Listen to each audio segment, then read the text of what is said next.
சுந்தரகாண்டம் அத்தியாயம் 10. அனுமன் இலங்கையிலிருந்து கிளம்புதல், வடகரையை அடைதல், இலங்கையில் நடந்ததை கூறுதல், இனி செய்ய வேண்டியதை யோசித்தல், அங்கத ஜாம்பவான் பேச்சு சூடாமணி கொடுத்தல். அன்னையே, ராமன் தங்களை விடுவிக்க வருவார்.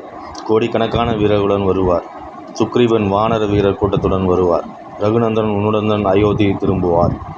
அன்னையிடமிருந்து விடைபெற்ற அனுமன் கடலில் உள்ள அரிஷ்ட மலையின் மீது ஏறினார். சீதாராமனை மனதில் நினைத்தார். எம்பினான் ஆகாயத்தில் பறந்தார். வாயு வேகத்தில் நகர்ந்தார். மைந்தனாக மலை அஞ்சனை வீரரை எதிர்பார்த்து கைநாகமாக அணைத்து அன்புற தழுவினார் அனுமன். ஆகாயக்கருடன் போல் காற்றில் பறந்து வடக்கு நோக்கி ஆகாயத்தை முட்டிய மகேந்திர மலையை அடைந்தார். ஆரவாரம் செய்த அனுமர் வெற்றியை உணர்ந்த கர்ஜித்தார். ஜாம்பவான் அனுமனின் வெற்றியை உறுதி செய்து ஆர்ப்பரித்தார். வானர கூட்டம் மரங்களை நிரப்பின. அவர் வருவதை காண வான வீரர்கள். அனுமர் மகேந்திர மலையின் மீது கால் பதித்தார். அருமை ஆஞ்சநேயனே, அன்னையை கண்டாயா? ராவணனை நீ கண்டவுடன் மனநிலை என்ன? அவன் என்ன செய்தான்? நடந்ததை கூறு வீரனே. மேலும் நடக்கப் போவதை இது வைத்து அறிவோம். வானர வீரர்கள் இதை கேட்கட்டும், வாழ்த்தட்டும். உன்னுடைய மதிக்கூர்மையையும் தைரியத்தையும் உன்னுடைய முடிந்த காரியங்களினால் அவர்கள் அறியட்டும். உன்னுடைய வீரத்தை உலகம் போற்றட்டும். ஜாம்பவான் அறிவித்தான்.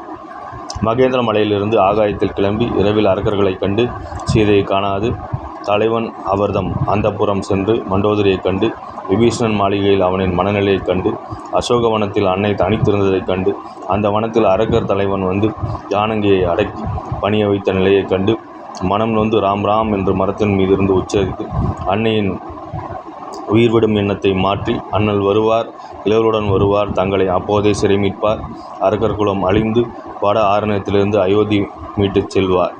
இவ்வாறாக அன்னையினை காண முன் நடந்தவைகளையும் அன்னையை கண்டபின் நிகழ்ந்த நலன்களையும் அரக்கர் தலைவர் கண்டது முதல் இலங்கை எரியூட்டும் வரை அனைத்தையும் சொல்லி ஜானகிராமனை வணங்கி தென்திசை நோக்கி தொழுதார். வானரங்கள் இதை கேட்டு மகிழ்ந்தன. கிஷ்கிந்தியை நோக்கி வானத்தில் பறந்தன. அரசன் சுக்ரீவனிடம் சொல்ல வழியில் வந்த மதுவனம் வானரங்களின் மகிழ்ச்சிக்கு வழிவிட்டு தேன், மலர், பழங்கள் முதலியவனை பாழாயின. அடிபட்ட நந்தவன காவலர்கள் அரசரிடம் முறையிட்டார். சீதையைக் கண்டு அனுமன் ஜாம்பவானும் தன்னை நோக்கி வானரங்களுடன் வருகிறார் என்பதை அறிந்தார். சுக்ரீவன் அரியணைக் கண்டு அனுமனுடன் ஆறுதல் சொல்ல வந்தான். ஆரியன் அன்னையை காணாது மனம் தளர்கிறான். இலங்கை வீரன் அவனாலேயே மடிய வேண்டும். அந்த சிவபக்தனை அவன் அகம்பாவும் சீதையின் நெருப்பு கற்பும் அசுரனின் சீவனை கலை போகிறது. ஆரியன் அதற்காகவே உள்ளான்.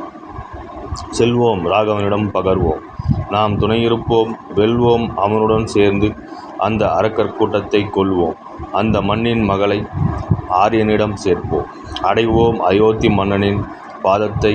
வாருங்கள் வீரர்களே. கண்டன் கற்பிற்கு அணியை கண்களால் தென்திரை அலைகடல் இலங்கை தென்னகர் அண்டர் நாயகா இனி துரத்தி ஐயமும்